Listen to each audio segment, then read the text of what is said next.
The Stryker Armored Personnel Carrier is a fast and lightly armed vehicle that is excellent for fighting in cities. This is partly why the US has recently decided to donate 90 of these vehicles to Ukraine for their efforts against the Russians. The vehicle is essentially a battle taxi for transporting troops, but it also has its own options for attacking the enemy if need be. The Stryker is a family of 8-wheel drive combat vehicles built for the US Army by a Canadian, which is now helping to defend democracy halfway around the world. Let's find out why the Stryker has been chosen to help Ukraine defend their freedom. Before we do, just a quick reminder to give this video a thumbs up if you're enjoying it, and also to subscribe to Spotlight for more videos just like this one. But now, back to the Stryker. In 1999, the US Army detailed Objective Force to allow the organization to adapt to post-Cold War conditions. The focus would be for quick deployment and for equipment to be versatile. Part of this plan was to introduce an Interim Armored Vehicle, or IAV. This vehicle would help fill the gap between vehicles like the M2 Bradley, which were heavy and not easy to deploy, and the Humvee that has the opposite problem of being quick to deploy but lightly armed. Canadian company General Dynamics and General Motors joined forces to update the LAV-3, a light armored vehicle in use with the Canadian Army. This would later become known as the Stryker, named after two unconnected soldiers who shared this as their surname and had posthumously received the Medal of Honor. The LAV-3 variant proved massively popular with the Army, and they were awarded an $8 billion contract in late 2000 to produce 2,131 vehicles. The first operational vehicles were delivered in 2003, and deliveries were completed in 2014. A total of 4,466 Strykers have been made available to the US Army, which were distributed to 9 Stryker brigades. These brigades operate for rapid deployment and maneuverability for counterinsurgency operations. Each brigade has more than 300 Strykers of 10 variants. The whole brigade can be airlifted and deployed anywhere in the world within 96 hours. To do this, Stryker was initially designed to be transportable by the C-130, C-5, and C-17 military plane, assuming the weight limit hadn't been compromised. However, as the Strykers have evolved over time, the vehicle has swelled to a weight of nearly 20 tons. Because of this, the US Army no longer assumes Stryker brigades will move by air. Instead, the units typically deploy by ship, rail, and road-like tanks. The main draw of the vehicle is its world-class residence to attack. It is better protected than many other armored personnel carriers, including Russian and Chinese equivalents. The front arc can withstand hits from 14.5mm heavy machine gun rounds. The whole Stryker could survive against 7.62mm NATO ball rounds. There is also the option of ceramic add-on armor, which can be added to give all-around protection against 14.5mm armor-piercing rounds. The inside of the armored vehicle is lined with additional protection to shield crew and passengers from spalling. To survive mine blasts, the undercarriage has also been strengthened.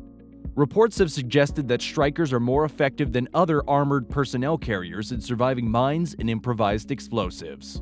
Fuel tanks are fixed outside of the vehicle with an intentional design to blow away from the hull on impact. The Stryker also has automatic fire suppression and nuclear, biological, and chemical protection systems. Vehicles used in combat zones have steel cages, known as slat armor, to protect the crew against anti-tank rockets and missiles. In 2003, 311 Stryker vehicles were used for the Iraq War. They had mixed success as they were used for roles they were never designed for, including frontline combat. There was a need for Strykers to take on counterinsurgency roles as there were limited vehicles for the job. This led to the slat armor we've already mentioned. This was added to counter the threat of rocket-propelled grenades and added 5,000 pounds to the vehicle weight. The disadvantage to this addition was that the extra weight on the vehicle ruled out transporting the vehicle by C-130 plane.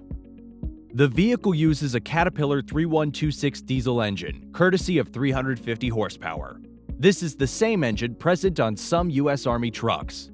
If needed, the engine and transmission can be replaced in less than an hour.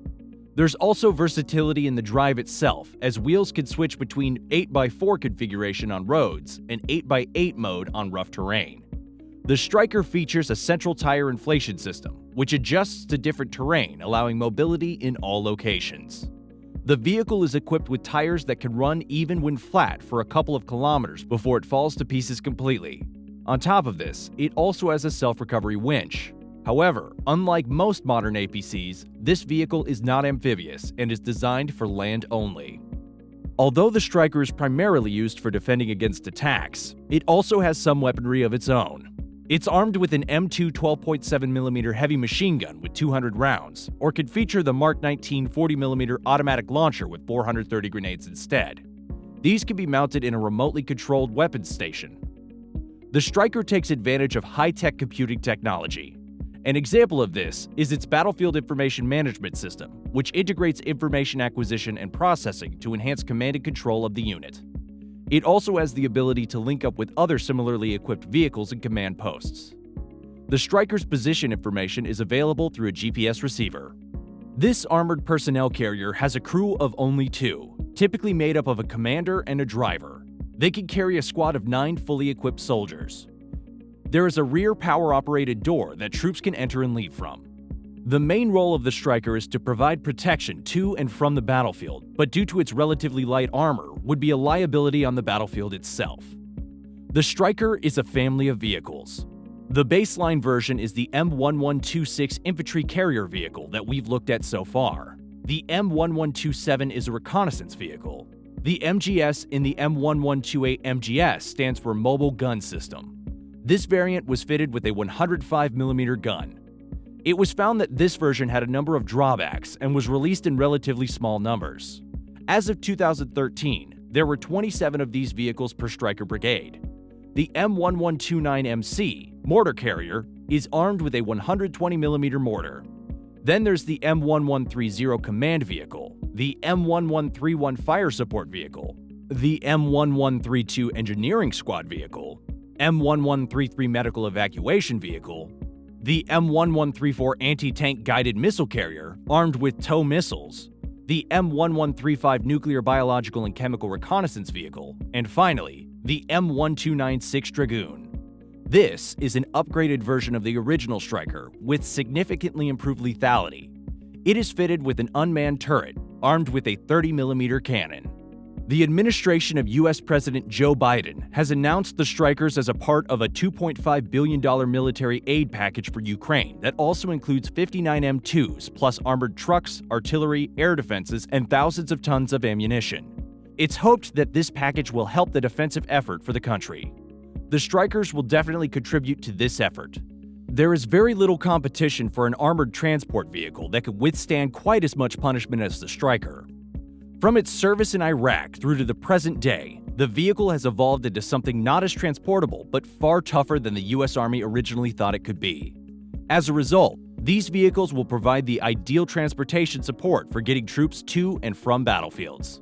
In the past, the unit served in several roles, which quickly gave the vehicles a positive reputation from troops for its maneuverability, speed, and quiet operation, making it favorable for raids, patrolling, and cordon and search operations in urban streets. And it's anticipated that's exactly what it'll be used for in Ukraine. What do you think about the Stryker? Let us know in the comments, and please like this video if you've enjoyed it. If you want to see more videos like this one, then subscribe to Spotlight for more. Thanks for watching.